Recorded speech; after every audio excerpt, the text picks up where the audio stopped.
Afritadang manok. Isa na namang klasikong putahe. Hindi lang sa Marikina, halos buong Pilipinas, kanya-kanyang bersyon ng afritada. Hindi lang manok, hindi lang baboy, lahat ng klaseng afritada na. Yan ang gagawin natin ngayon. Napakasimple, napakasarap. Paano pa natin ito pasasarapin? Gumawa tayo ng cheesy chicken afritada. Simulan natin. 2 tablespoons na mantika. Nagpainit na ako. Ang aking bawang ay, actually ito isang ulo ng bawang, pero nasa mga parang 1/4 cup na bawang nang nilagay ko. 1/4 cup. Dali lang to, mabilis lang to. I-brown lang natin ang bawang natin. Konting pagulong lang to ha. Mabilis na lutuin to. Saka hindi nawawala yung ating afritada. Sabi nga na matatanda nun, di ba? Pagluto ka, hindi sarsa naman. Pag sinabing di sarsa, isa na dyan ng afritada. Ayan. Babrown lang natin ng konti. 30 seconds to a minute. Ayan. Ganda na agad, oh. Bago masunog ang ating bawang, gusto lang natin golden brown. Ayan. Oh. Itong aking sibuyas, ito isang medium size na sibuyas. Halos ayan, 1 cup. Sunod na natin, golden brown. Uy, muntik sumama yung ating ano. O, ayan, lagyan natin dyan. Again, pagugulungin lang natin ang ating sibuyas. Pag naging translucent, alam nyo medyo naluluto na, susunod natin naman yung kamatis. Ang ganda ng ating sibuyas. Ayan na. 1 minuto ko rin ginisa yan. 2 kamatis. Regular size, 1 cup. Ayan. Ayan natin yan dyan. Pagulungin ang kamatis. Pag ito medyo lumabsak-labsak na o maliligis na yung kamatis, saka natin lalagyan ng konting patis at paminta. Ayan, basta halo lang hanggang maging maligis ng konti yung ating kamatis. Kaganda na aking kamatis. Siya po ay ligis na. Sundutin natin ng pepper. Dahil itong aking manok may timpla to eh. Nilagyan ko na ng 1 teaspoon na pepper. Lagyan lang natin. Half lang. Half teaspoon. Baka naman jumangjang. Ayan na, ganda. May toyo rin timplada ko ng manok. Sabihin ko sa inyo, mamaya. Lagyan ko lang ng patis. Baka mapalat. 1 teaspoon. 1 teaspoon lang. 1 teaspoon. Ako po, ang aming patis na mumuuna naman. Alam niyo, pag lumalamig sa amin, yung aming patis, nagkakaroon ng asin. Lumalamig. O, yan. Halo lang at ilalagay na natin maya-maya ang ating templadong manok. Ang aking manok ay tinimplahan ko ng quarter cup na toyo, saka quarter cup na lemon. Kung may kalamansi kayo, kalamansi gamitin nyo. Sabay nilagyan ko lang siya na 1 teaspoon na pepper. Yan lang ang timplada natin dyan. Manok na. Igisa na natin itong ating manok. Dinrain ko na siya. Gusto ko i-drain yung aking manok. Etong natira, ilalagay ko mamaya para magandang isang kutsa. Hindi magtutubig agad. O, lagay natin dyan. Ang total ng aking manok, yan ay 6 na leg quarters. Bali siya ay nasa 2 pounds. Hiniwa lang na parang adobo size. So ngayon, pagugulungin natin ang ating manok sa ating sangkutya para matanggal ang lansa. Pagpangit ang sangkutya ng ating manok, siya ay nalansa. Ang ganda ng pagkakahiwa ni Manong. Si Manong nagtadtad niya manok. Lalagyan ko lang ito ng 1 teaspoon na Worcestershire sauce. And diaperin. Ano lang? 1 teaspoon. Ayan, ma-enhance na. Bango yan. Manok na manok. Lagyan natin ng konting chicken powder. Konti lang. Ito ay mga half teaspoon. Huwag lang madagdagan ang flavor ng ating manok. Hinaan natin ng konti apoy. Takpan natin. Alam niyo, manok sa amin, madaling maluto. Mga 20 minutos lang, madadali natin ito. Tingnan natin, could be 30, pero madaling maluto ang manok sa amin. Eksaktong 15 minutos sa ating tala-orasan. Siya po ay nagmantika. Ayan po. Tatanggal ko ng mantika. Ayaw natin yan. Pag natanggal ko to, balikan ko kayo. Yan po ang mantikang aking natanggal. Napakasarap. Kaso masama na sa atin. Lalo sa aking mga mommies na mga subscribers. Hindi na pwede sa atin, pero sarap yan. Yan ang sarap yan. Kaso hindi na pwede. Haluin ng konti. Ganda oh. Alam niyo yung aking manok. Hindi lang halfway, halos paluto na yan. Isang maliit na tomato sauce ang aking ilalagay. Yan. Taktak natin ng konti. Gano'ng karami ba to? Ito po ay 8 ounce. 2 to 7 grams. Bahala kayo dyan.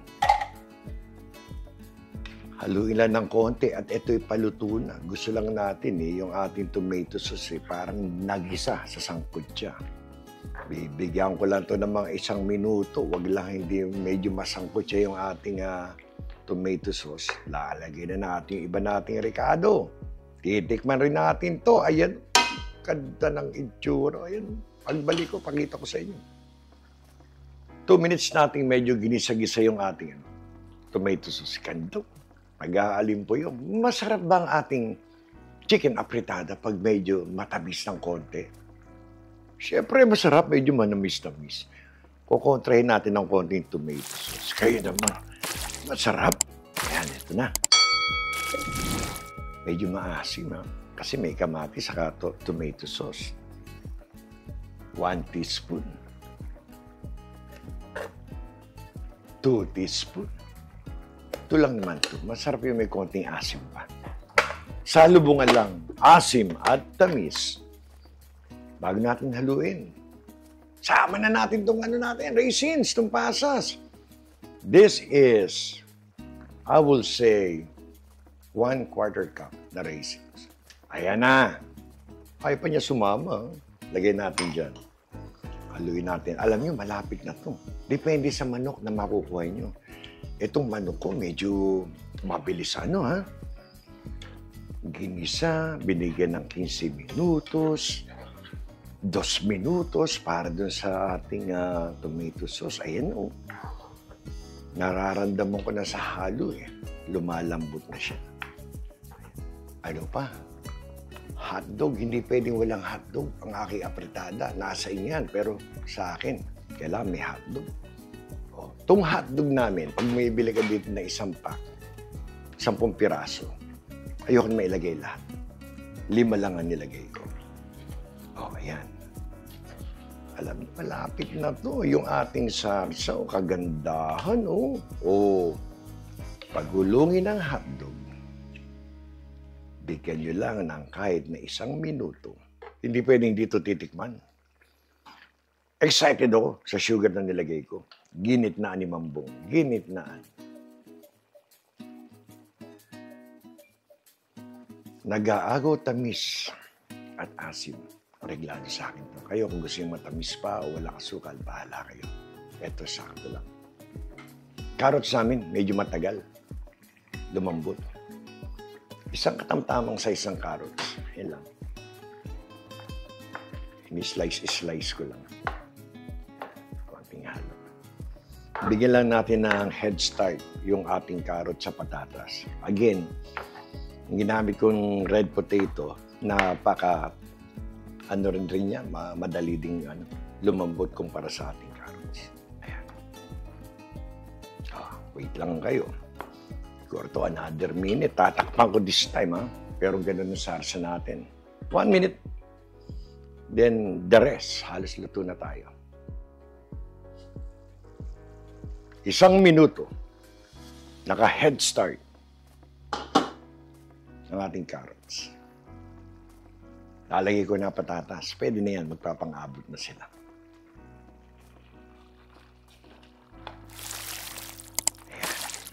Yung aking patatas dalawang kalakihang patatas ang aking nilagay.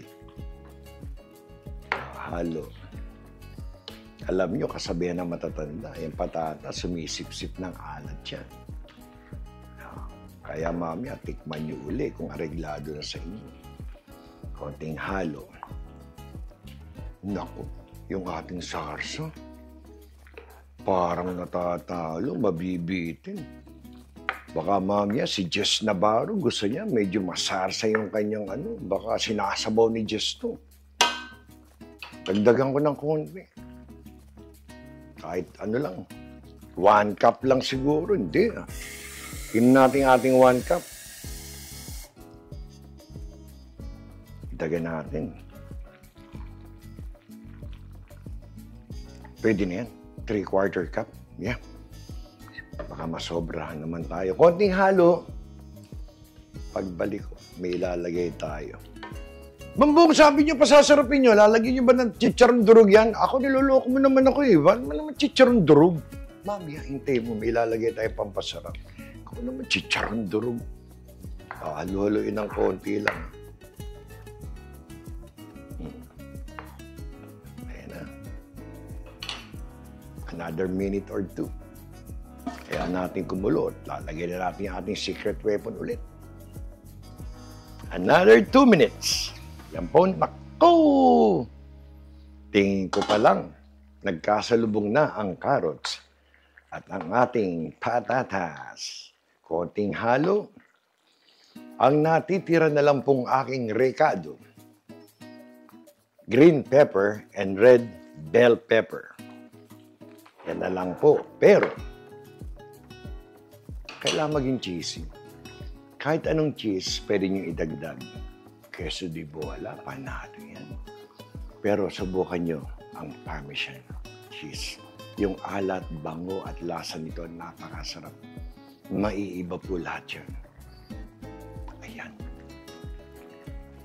Lagyan natin. Hindi ko nilagay kanina, kahit sa pagigisa. Maninikit, masusunog. Lagyan ko lang siya ng, naku! Half cup. Lagyan natin siya. Alam niyo, haluin ko lang ng konti ito. Lalagay ko na yung bell pepper. Tapos na to. Behind the scene, tinikman ko, panalo. Ang sarap. Ayan na, lumalasa na ang ating Parmesan. Again, kahit anong cheese pwede naman, pero kakaiba ho ang lasa ng Parmesan cheese. I will recommend that. Pero kung wala naman kahit ano. Ayan. Ayan na, nag-blend na. Lagay ko na to. Ito ay 1 cup. Pinaghalo ko lang. Kalahating green, kalahating red. Para yung tigkalahati nilang natira, tinabi ko. Para sa isang luto pa natin, malay nyo. Magminudo si Mambong. Hindi pa ako nagmiminudo, ha. Ayan na, Ang ganda, Yung aking, sarsa, kasarapan yan. Hindi ko nadadagdagan. Areglado na yun, Lalapot pa mamaya yan. Kayo, kung gusto nyo dagdagan pa, pero kasarapan na yan. Pagbalik ko, ayan plating na tayo. Ito na po, ang ating cheesy chicken afritada. Napakahirap bigkasin, pero ayan na po siya. Sarap. Subukan niyo po ito. Rekomendado. Nag-aagaw tamis at asim ng tomato sauce at may cheese. Napakasarap. Yan po ang ating cheesy chicken afritada. Napakasarap. Magugustuhan po ng mga chikiting.